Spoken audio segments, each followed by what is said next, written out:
大家好，今天给大家来一起看一下这个 Hermes 和 OnePassword 的一个集成。Hermes 它的这个更新速度实在是太快了，然后前段时间支持了这个 Butterworth，现在又支持 OnePassword。正好呢，我也是 OnePassword 的一个会员，然后通常账号密码都是用这个 OnePassword 来进行管理。API Key 呢，通过 OnePassword 的管理，可以很好的防止我们这个蜜月的一个泄露。如果你有这个 OnePassword 的一个账号的话，我觉得也不要浪费，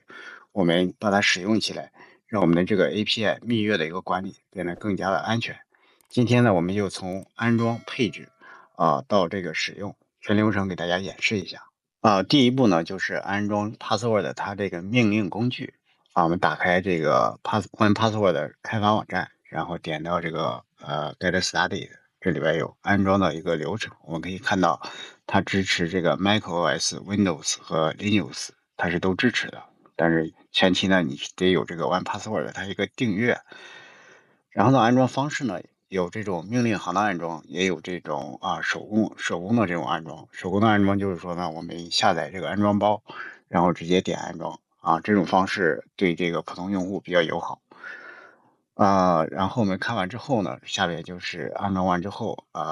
它有一个设置的一个步骤。然后这块呢，等会我们详细给大家演示一下，因为它这个实际操作起来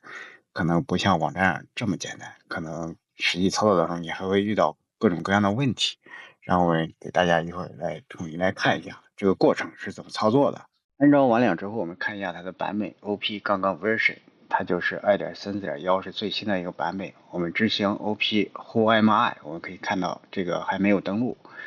然后我们执行这个命令来进行一个登录，它会弹出让我们输入这个要登录的这个地址统一就是 my.onepassword.com 这个地址，我们把它输入进去，然后输入我们的账号的 email 输入完了之后，它就会要求我们输入我们从这个 OnePassword 的网站下载的那个 PDF 里边有个 secret key， 把它输入进去，最后输入我们的登录密码就可以了。然后再输入 OP whoami 的时候，就可以看到我们这个 email user ID 还有 user type 就全出来，这表示我们这个登录成功说明登录这一步已经没有问题了。然后呢，我们再验证一下我们这个蜜月的这个库是否能够查询到。然后我们输入这个 op vote list 这个命令，然后我们可以看到这里有这个我们这个蜜月仓库的这个 ID 和名称登录成功之后，我们还有一步要设置，就是我们要保持这个terminal 它的一个登录的一个状态。我们要把这个OP session， 然后给它设置到环境变量里边去。我们可以使用 OP SARIN raw 这个命令，然后把它给它输出出来这个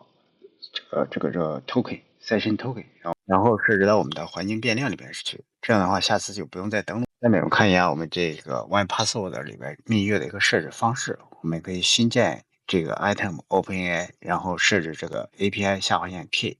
把我们的 API key 存在这个字段里。Anthropic 和 Google 的设置也是一样的。设置完 OnePassword， 我们回到 Hermes 看一下 Hermes 怎么来设置。我们执行这个命令发现报错了，它只显示只支持这个 Butterworth， 这个其实是我们的版本有点低，没有更新到最新的版本。我们来更新一下，然后更新完之后，它就有这个 OnePassword 的一个支持了。更新完了之后，然后我们就要设置这个环境变量了，就是这个 API Key 和这个 OnePassword 里边这个选项的一个对应关系。我们首先来设置 OpenAI 的 API Key 就执行这条命令。然后这个 API Key 对应的 OP， 然后 private 其实相当于就是我们的那个蜜月的仓库。OpenAI 就是我们在这个 OnePassword 新建的一个项目名称 ，API Key 就是那个字段的这个名称。刚才我们也看到了，设置完这个 OpenAI 的这个 API Key， 我们再设置这个 Google 的 API Key， 然后 Anthropic， 我们逐一给它设置。因为这几个选项我们刚才在这个 OnePassword 里边我们都已经设置完了，所以在这里我们要做一个这个映射，类似于。这步做完之后，然后我们来看一下，检查一下，现在我们设置是不是成功了。然后我们用这个命令，我们来看一下，上面显示设置了3个这个 API Key，这里边它有一个详细的这个我们 OnePassword 的一个信息。我们可以使用这个 status， 我们再来查一下，看看它现在是一个什么样的状态。我们可以看到这个OP 这个 token 它也设置进去了，然后3个这个 API key 的环境变量和这个 OnePassword 的蜜月的一个映射关系，这里也打印出来了。这样的话，我们就完成了这个 Hermes 环境变量和这个 OnePassword 的蜜月的一个映射的一个设置。然后这样的话，它就可以自动读取到这个对应的蜜月了。这个设置在哪里呢？我们可以打开这个 config 点 YAML 这个文件，其实它是在这个配置里边。我们